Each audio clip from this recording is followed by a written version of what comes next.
everyone, welcome to today's video. I clearly have a guest today.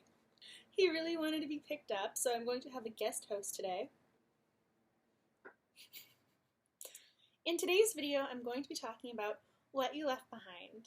Verdi was able to construct a narrative that differed from the typical scenarios that readers have come to expect in regards to teen pregnancy. Ryden's girlfriend Meg had cancer, and before she entered chemo again, it turned out she was pregnant with their baby. Oh no! I promise the story's not boring.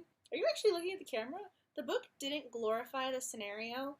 Ryden ended up having to deal with a lot of issues in regards to working, balancing school, learning what he can and cannot do, having a child. Verdi didn't write with rose-colored glasses. She was able to make the reader realize how much difficulty Ryden was facing. He was always exhausted, he had a lot on his plate, and so he would snap at other characters in various scenes, and so the reader had to take that with a grain of salt because he has so much going on. He was bound to be upset eventually, and so I think Verdi was able to capture his characterization quite well in that sense. I appreciated the book because it was different than the typical scenarios that readers usually encounter when it comes to teen pregnancy. There were a couple of instances in which I thought of A Walk to Remember by Nicholas Sparks.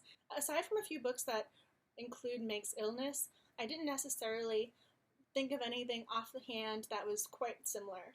Verdi used a lot of pop culture references, which I also enjoyed. She made reference to Last Week Tonight with John Oliver, and she referenced Gilmore Girls characters. I appreciated that writing style. It reminded me of how Meg Cabot included pop culture references in her stories. This book has excellent ratings on Goodreads, and I don't think I enjoyed it quite as much as everybody else, but I did appreciate the fact it was different.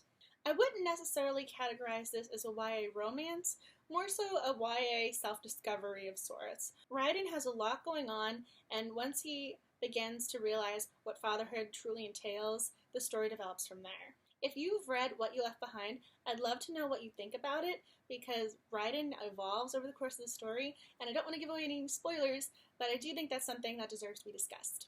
Thank you so much for watching, and as always, have a great reading day. You want to say goodbye?